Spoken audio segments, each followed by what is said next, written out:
System maintenance with Team Tyler. My name is Shafin. This is our team members' contributions listed. So, the changing system. What is maintenance? Maintenance is defined by any work done to change the system after it is deployed and is in operation. Software maintenance cannot be defined as the same as hardware maintenance, as hardware usually degrades over time, whereas software systems aren't subject to that same thing. Uh, and hardware usually needs periodic maintenance, whereas software does not. We have three different systems, the S system, P system, and E system. So the S system addresses a specific problem in terms of the entire set of circumstances to which it applies. And the person who makes this is not concerned with the correctness of a well-known solution, but rather how they are going to implement it. And the problems that this system solves are related to the real world, which can easily change. And if the problem changes, then the solution that was made for that problem has to be completely redone. And we see on the diagram on the right that the real world is the only thing that is subject to change, whereas everything is not. The P system is used when the real world problem cannot be easily described, and an example is chess and its rules. Chess's rules are very clearly defined and they don't change. And however, the games that chess can be played, those vary drastically. There are many combinations of games, and that is too difficult to make a solution for. So the solutions that the P system makes is it addresses a localized problem, something that it knows the outcome, and the problem is described in an abstract way, and then the system requirements, and then write the system requirements specification from our abstract view. This system is based on a practical abstraction of the problem rather than on a completely defined specification, and the P system is more dynamic than an S system. The E system. It incorporates the changing nature of the real world itself. Solution is based on a model of abstract processes involved, and a system that predicts a country's economic health is based on a model of how the economy functions. The understanding of the economy can change, which leads to the solution changing as well. S system are unlikely to change, and P system can change incrementally, whereas E systems are going to change constantly. And on the right, we see that the entire problem and the entire solution are subject to change. A system, due to its nature, the problem is completely defined and the system is unlikely to change. If the system is performing unacceptably, it is usually because it addresses the wrong problem. The problem must be redefined and a new description must be generated. This is done instead of modifying the old system. For P system, this system is an approximate solution and is subject to change as discrepancies and omissions are identified. Modification can occur in any stage of development. The abstractions may change, which means the requirements specifications also change.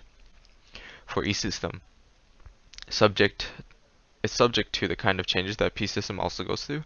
However, this system may require the characteristics to be built into the system itself to accommodate that change. And lastly, changes during software development. On the left, we have a list of activity which initial change results from. And some examples are system design, program design, unit testing, and system testing. On the right, we have artifacts requiring consequent change. And some examples are program code, program documentation, test plans, test scripts. Thank you. Software maintenance is just as important as the development itself. Regularly maintained software ensures trouble-free use, good performance, and adaptations to changes in business environments. Software maintenance categories include the four that can be seen in the diagram as well as in the text. Those are adaptive, perfective, corrective, and preventative.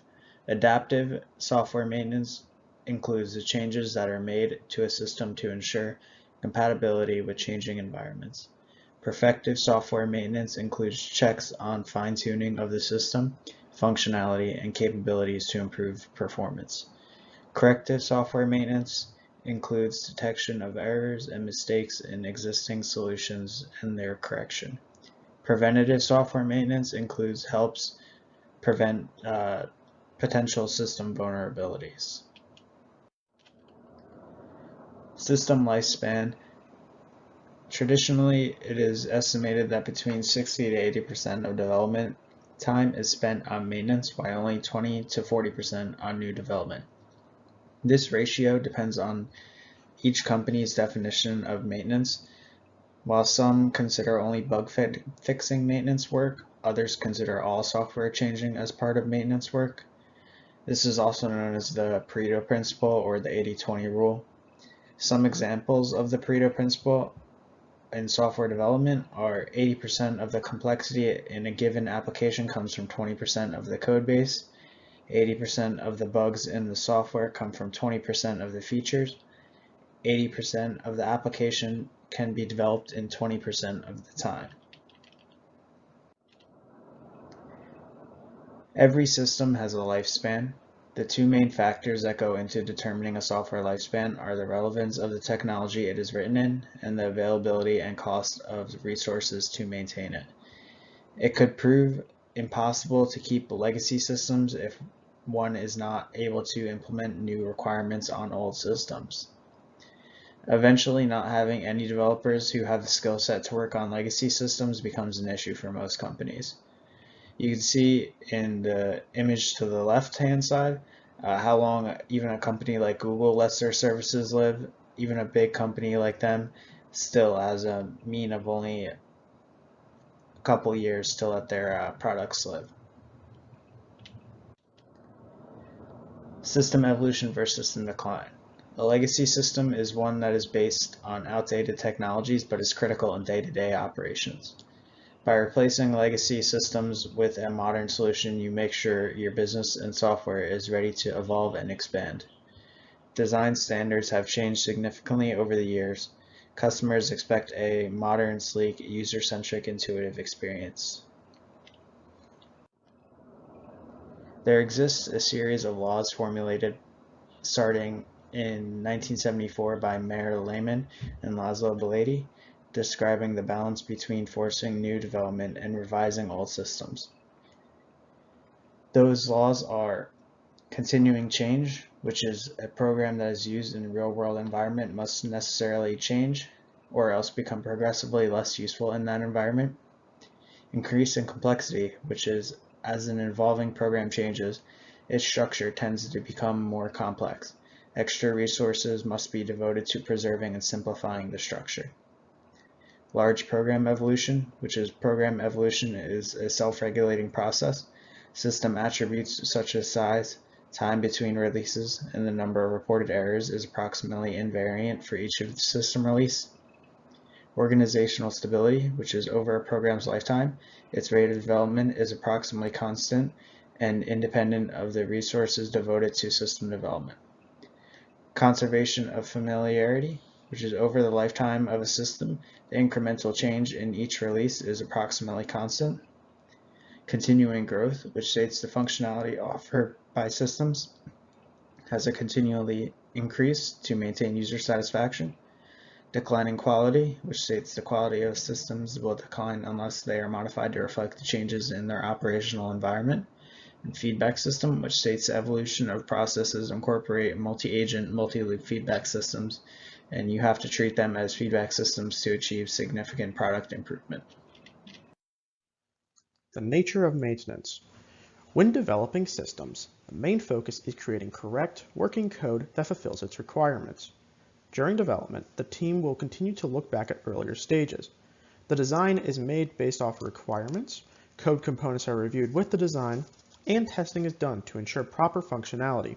Development involves looking back at old stages carefully. Maintenance, on the other hand, focuses on the present code, taking in reviews from operators and users on how the code performs and their overall satisfaction with the system. Maintenance also considers future problems the system may run into and tries to account for those errors before they occur.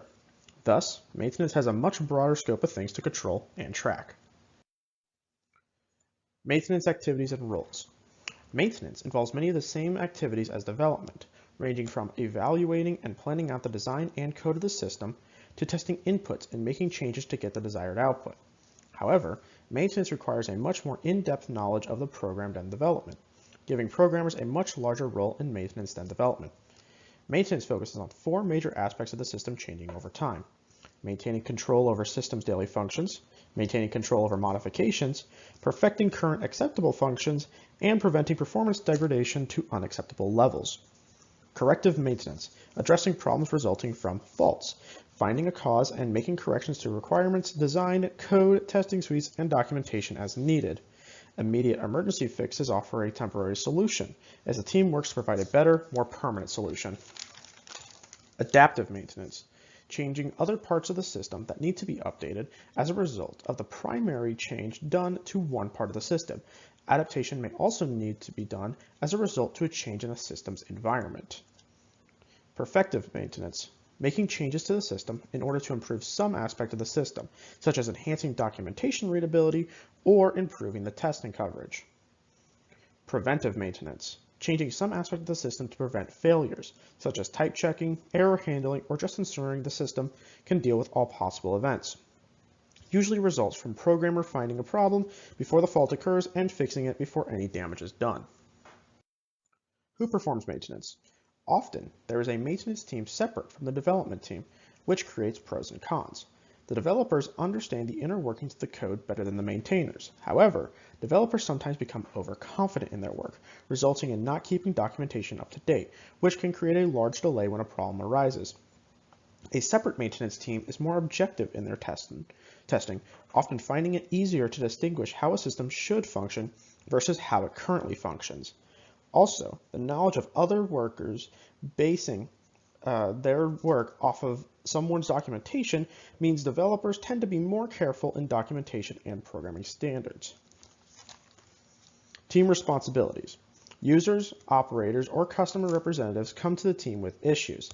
The team is involved in many activities: understanding the system, locating info in system documentation, keeping system documentation up to date, extending existing functions to accommodate new or changing requirements, adding new functions to the system, finding sources of system failures or problems, locating and correcting faults, answering questions about how the system works, restructuring design and code components, rewriting code design and code components, deleting design and code components that are no longer useful, managing changes to the system as they are made. And maintenance teams first try to understand the user's problem, then transform the problem into a request for modification, including how the system works, how the user wants it to work, and the necessary changes. And then once the changes are made, the team retrains the user if necessary. Thus, maintenance involves interacting with people as well as the software and hardware. The use of maintenance time. A study of 487 managers in data processing organizations in 1981 reported that about 50% of time is spent on perfective maintenance, 25% on adaptive maintenance, 21% on corrective maintenance, and 4% on preventative maintenance. Numbers tend to vary based on whether the system is an S, P, or E system and how quickly the business needs change. Maintenance problems. Maintenance team must find a way to update a system without a large window of disconnection. This would be catastrophic for users where there is no window of opportunity, such as a life support system. However, some problems may arise. One such problem is staff problems. Staffs are the intermediary between a problem and the solution. Maintenance teams are limited by the rate a person can read and understand the documentation and extract info relevant to the problem. A study in 1983 reported that 47% of software maintenance efforts went into understanding the software. Also, more than half of all maintenance problems originate from the user's lack of understanding, which may lead to misleading data being given to the team by the user, hindering their efforts to fix it. Management requiring the maintainers to pump out products faster than they can produce quality output may lead to quick, poorly tested, and overall shabby designed code, making it difficult to understand and maintain at a larger date. There's also a study that found almost 12% of problems during maintenance result from low morale and productivity. Maintenance has a stigma of being seen as second class to programmers, despite being able to catch problems in the code programmers never see. Employees may be swapped between the programming and maintaining team in order to change up their tasks. However, programmers being pulled in too many directions create 8% of maintenance problems. There are also technical problems, which are the legacy of what developers and maintainers have left before. Artifacts and paradigms. Parts of the code may need to be updated over time, and old conventions may cause problems, such as using 2 digits for the year creating the incident of Y2K. Maintaining must be done with care, as changing one thing can indirectly change other things in the system or create conflicts. 10% of maintenance effort is caused by inadequate design specifications or low-quality documentation/code, with a similar amount of time getting adequate processing time and storage. Testing difficulties. Time availability can lead to problems when testing. Because a system must be running 24/7, there is no time to shut it down and test it. Generally, testing is done on duplicate machines and then transferred. Test data must also be appropriate in order to ensure the testing is worthwhile. Most importantly, it is not always easy for testers to know the effects of changes and prepare for them. Also, if a developer is working on updating one part of the program and another is working on updating another part, the two changes may end up creating a whole new problem. The need to compromise. Maintenance staff are constantly aware of the fact that they have to balance the needed system uptime with the downtime needed to update said system. Restrictions on time and resources may also lead to rushed, inelegant solutions. Several events occur that may make future maintenance more difficult, with the user providing the problem in context of daily operation rather than designing code, and solving the problem resulting in an immediate but otherwise temporary solution. These two issues result in the team working on the problem they know little about. Also, programmers may favor generalized code over smaller specialized code, favoring its ability to count for many cases over its speed. The maintenance team must weigh generality against speed when determining modifications and corrections. Other factors that affect the approach taken by the team include type of failure, failure severity, difficulty of the needed changes, scope of needed changes, complexity of components being changed, and the number of physical locations in which change must be made. Maintenance staff perform two duties: understanding the code, design, and test, and developing a philosophy to use when carrying out maintenance and how it should be done. The team must decide between quality and speed in all stages. Maintenance costs. The problems of maintenance contribute to the high cost of software. In the 70s, most of the budget was spent on development. This was flipped in the 80s, and by the turn of the century, 80% of the lifetime cost was spent on maintenance costs. Factors affecting effort. These are factors that contribute to the effort needed to maintain a system. Application type. Real-time synchronous machines are more difficult to update, as this may throw off the timing of the whole system if only some parts are paused. Rigid data structures may also require changes to large amount of data access routines. System novelty. New system implementations may cost time for maintainers that cannot easily rely on their prior knowledge in order to find faults. Turnover and maintenance staff availability. It takes time to learn a system, so when members are swapped out, hired, or let go, additional time gets spent on training, with that previous time on previous employees being wasted. System lifespan. Long-term projects require more care and less quick corrections than a short-term project. Dependence on a changing environment. A system dependent on its hardware may need significant changes if hardware is changed or replaced. Hardware characteristics. Unreliable hardware or vendors may make finding the source of a problem more difficult. Design quality. A system not made of cohesive independent components may result in compounding errors due to changes in one area affecting a completely different area. Code quality. Unstructured and unorganized code or coding language makes finding the problem and fixing it more difficult. Documentation quality. Wrong or hard to read documentation makes finding the solution difficult, with missing documentation making it almost impossible. Testing quality. Tests run with partial data or do not anticipate repercussions from change may create other system problems.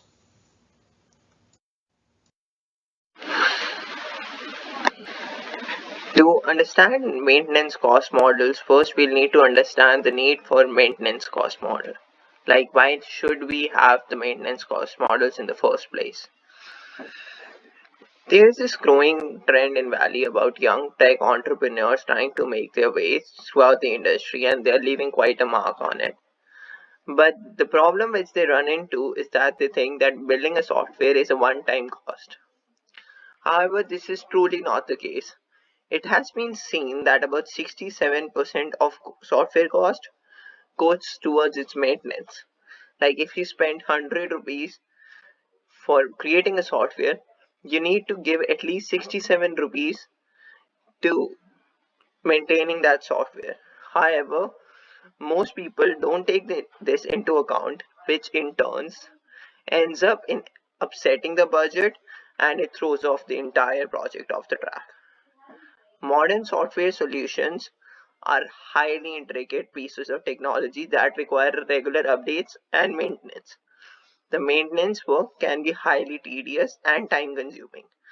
That's why it needs to be well planned in advance. And for that work to actually happen, there's a growing need for maintenance cost models. When it comes to maintenance cost models, we have two kinds of them. One is parametric model, another is experience-based models. Parametric cost models use statistical methods, variables, and different sorts of equations to develop cost estimating relationship. The prime advantage of these models is that they're objective, repeatable, calibrated, and highly easy to use. Although the calibration to previous experiences may be a disadvantage when it's applied to a significantly different project. For example, when you're creating a certain type of apps, for example, if you're trying to build DoorDash, and if you try to apply the same model for DoorDash towards some different app, for example, let's say a fitness maintenance app.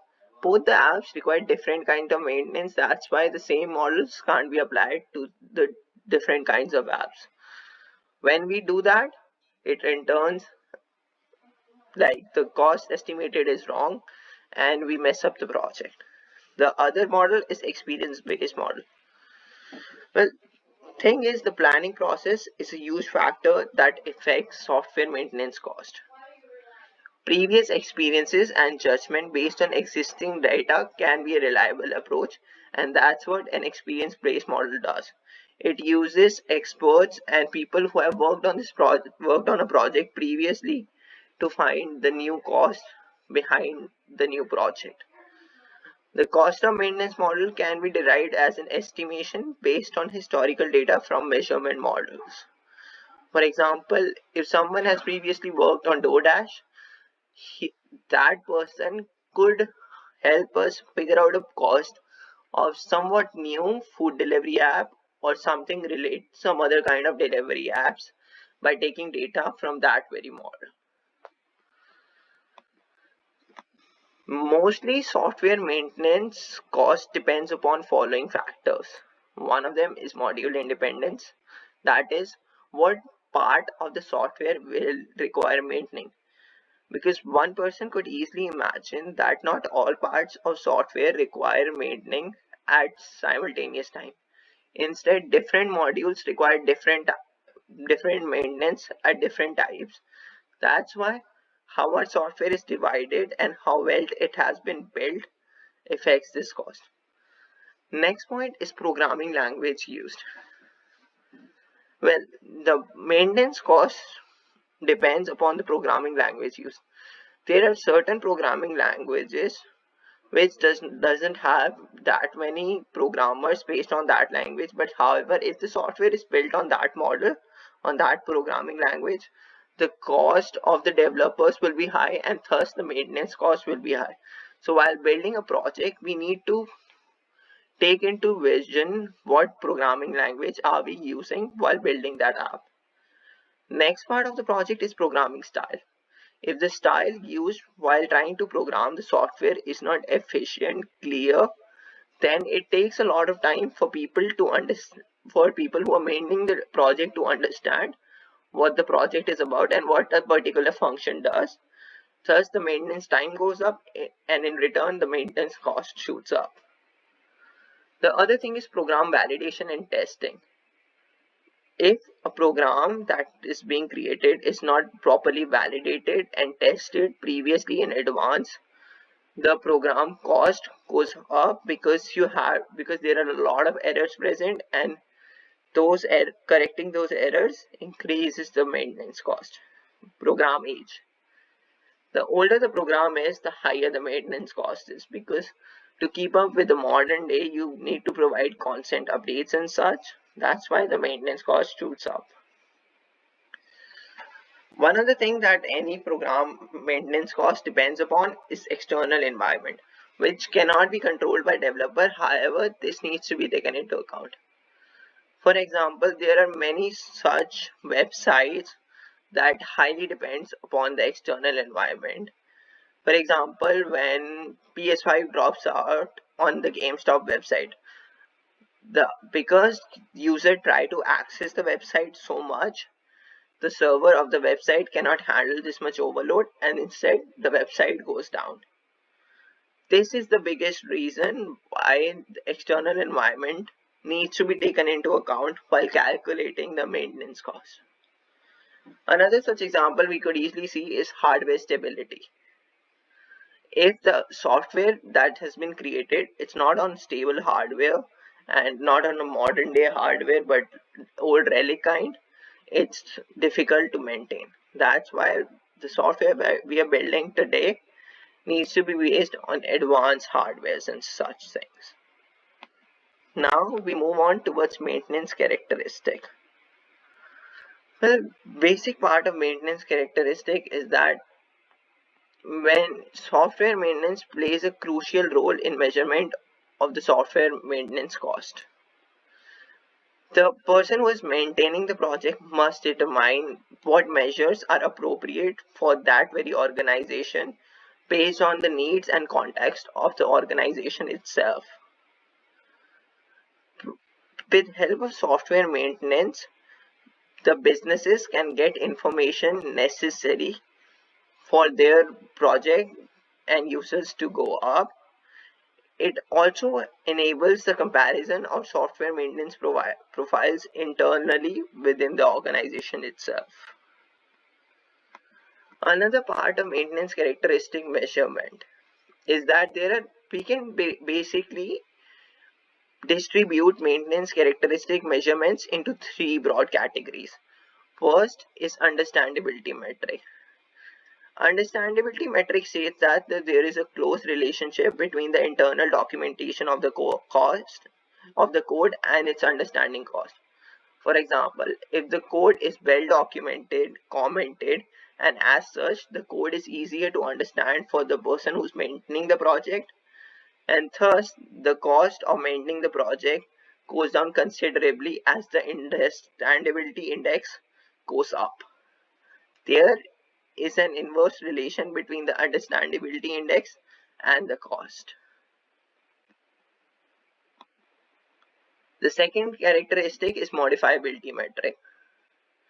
The more the amount of the constant data that has been added in our code, the more maintenance it needs to be done. For example, if you update some sort of constant data at one part of the project, that means those changes will have to be implemented throughout the project, and thus the amount of maintenance that the project will need will shoot up exponentially.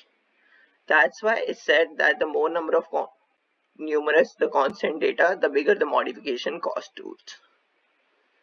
The final metric that is used in the industry is the testability metric.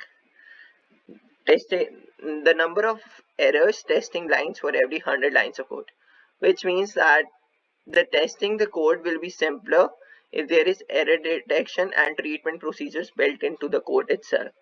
For example, even in our daily lives, we use measures such as throw and catch errors while coding basic C++ projects, which helps reduce the error. Thus, maintaining the code is considerably simpler if there are built-in safeguards made into the project itself. So this winds up maintenance characteristic measurements. Okay, So now we're on to maintenance techniques.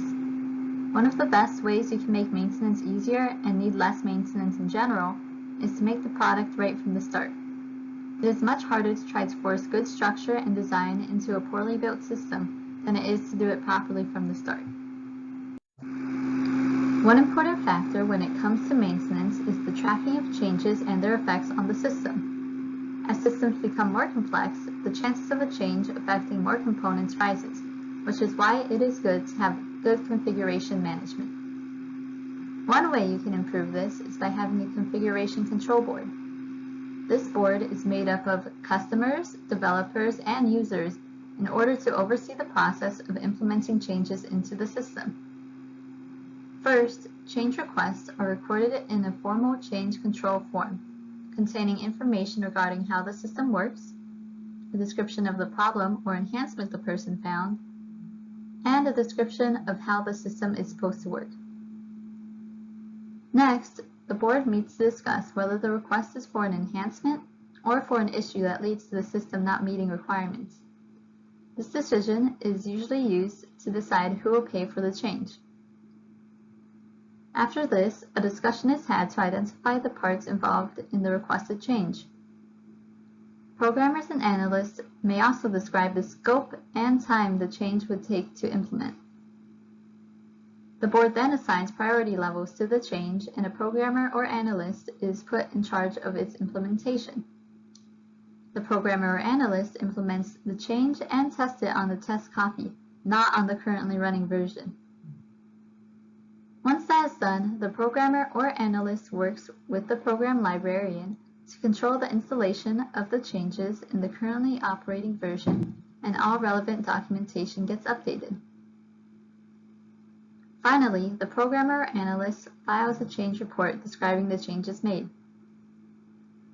The most important part of this process is step 5, since the configuration management team must always know the state of the system's components and documentation. Things that can help aid in this is having an identification number or code for each working version of the system, and keeping an in-depth record of each revision made to the system. These records could include versions, statuses, revision numbers of each component, the current version of the system, documentation regarding how versions differ, who made each change, and why each change occurred. One of the best ways to keep track of these changes is to focus on communication. It is recommended to always know the answer to the following questions. When was the change made? Who made the change? What components of the system were changed? Was the change made correctly? Who authorized that the change be made? Who was notified of the change? Who can cancel the request for change? Who is responsible for the change? What is the priority of the change? Now, let's look into impact analysis. Impact analysis is the evaluation of risks associated with a change, including estimates of effects on resources, efforts, and schedule. A work product is a development artifact whose change would cause a significant impact. Vertical traceability and horizontal traceability can be used to assess the impact of the change in work products. Vertical traceability expresses the relationship among the parts of a work product. It measures the effects of change on each work product being maintained. Horizontal traceability addresses the relationship of the components across collections of work products. Its measures represent a process view of the change. Figure 2 shows an overall traceability graph, where solid edges show vertical traceability relationships between components. Dashed edges represent horizontal traceability links, and the total number of nodes, in degrees, out degrees, and measures such as cyclomatic number can be evaluated before and after implementing the change. If the size and complexity of the graphs increase with change, then size and complexity of the corresponding work products will likely increase as well. Overall horizontal traceability graphs, as seen in Figure 3, can be used to predict the difficulty of the overall traceability after the change. If the minimal set of paths that span the graph increases after the change is made, then the system is likely to be more complex and difficult to maintain. If in and out degrees of nodes increase substantially, the system may be harder to maintain in the future. For each pair of work products, a subgraph of the relationships between the two can be created, one relating requirements and design, another relating design and code, and one relating code and test cases. Measuring size and complexity relationships can help in determining the potential negative impact of implementing a change. There is a variety of automated tools that can help in the maintenance process. These tools track the status of all components and tests. Some examples include text editors. These prevent duplication errors by allowing for copy-paste functionality. Also, a lot of editors provide the time and date for every entry and gives a way to roll back to a previous version. File comparators can compare two files and report any discrepancies. These can be used to ensure two parts of systems are identical. Compilers check for syntax faults and provide the location and type of fault that occurred. Linkers bring together components needed to run a program, such as linking to a header file with a C file, or bringing in necessary libraries. Some linkers even track version numbers of each required component to ensure that the correct versions get linked together. Debugging tools allow programmers to trace the logic of their program step by step through registers and memory areas, and by letting the user set flags and pointers.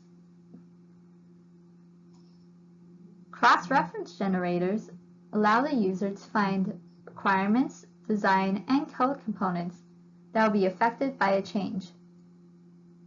Some can act as a repository for system requirements, where each requirement has links to system documents and code relating to the requirement. Some may also contain a set of logical formulas called verification conditions, where, if all the formulas yield a true value, then the code satisfies the specification that generated it. This is useful in assuring the code changes still compile given its specification. Static code analyzers calculate information about structural attributes of the code, such as number of spanning paths, depth of nesting, cyclomatic number, number of lines of code, and unreachable statements. This information can be used when building new versions of the system to see if it's becoming larger, more complex, and more difficult to maintain. Configuration management repositories store trouble reports that include information about each issue, the organization reporting the issue, and the organization fixing the issue. Some let users keep tabs on the status of the reported issues in the system they are using. Some also perform version control and cross-referencing. I will now pass the presentation over to Michael. Expanding on the topic of maintenance techniques leads us directly to the two topics I will be discussing: maintenance activities and software rejuvenation. Traditionally, the software lifecycle depicts maintenance as starting after software is deployed. However, maintenance activities depend on and begin with user requirements, as necessary changes are not only found by users and customers, but also in developments, and what can seem like a minor change can turn out to be quite extensive. As seen in the directed graph, there are many software maintenance activities to apply a change that will lead to a new system. These activities must follow the four main categories of maintenance, which is preventative, corrective, adaptive, and perfective software maintenance. Briefly walking through the workflow, there are 6 specific activities listed. The first activity is managing software maintenance, which uses the feedback to control the sequence of activities and select the next appropriate action. The second activity is analyzing software change impact, where the effects of a proposed change are evaluated. The steps following this are to understand the software underchange, implement the maintenance change, account for ripple effect, where all components affected by the proposed change are analyzed for stability, and the final maintenance activity is to retest the affected software. The diagram illustrates activities performed when a change is requested, where the labeled arrows at the bottom represent measurements that provide information that managers can use in deciding when and how to make a change.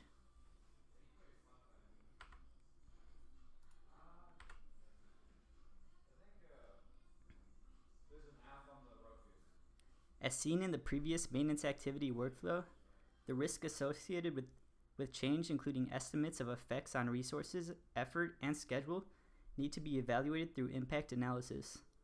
The effects of a multitude of changes can result in outdated documentation, poorly structured code, and more. As the complexity of each change increases, there is a correlation with an increased time spent by developers, increased side effects, and also an increase in maintenance costs. It is important to assess the impact of any significant change in development, as the quality of one change can have consequences on multiple work products. The diagram on the left is a visual representation of horizontal traceability in software work products. Horizontal traceability addresses the relationships of components across collections of work products.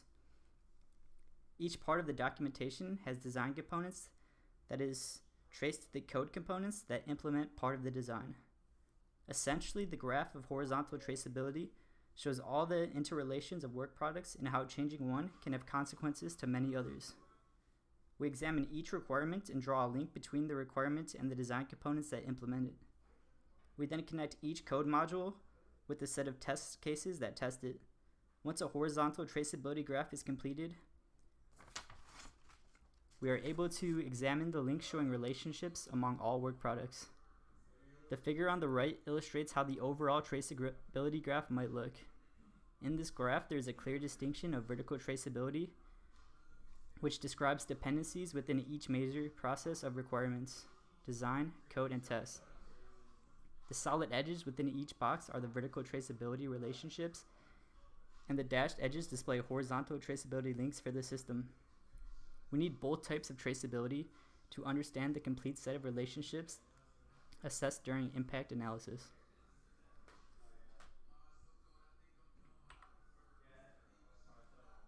Software rejuvenation is an approach to increase the overall quality of an existing system. Its goal is to prevent performance degradation and other associated failures related to software aging. Engineers apply rejuvenation in order to preserve or improve aging software's quality while keeping costs as low as possible. The four main aspects of software rejuvenation are redocumentation, restructuring, reverse engineering, and re-engineering. Redocumenting a system does not transform the actual code. Instead, it merely derives information by performing a static analysis of the source code and producing information to those referencing the code. On the other hand, restructuring again looks back at the source code and changes any ill-structured code into well-structured code.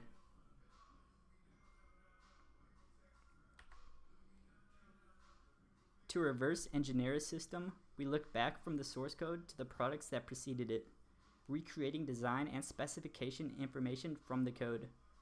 Reverse engineering is similar to redocumentation due to them both providing specification and design information from the software source code. However, reverse engineering goes further by storing engineering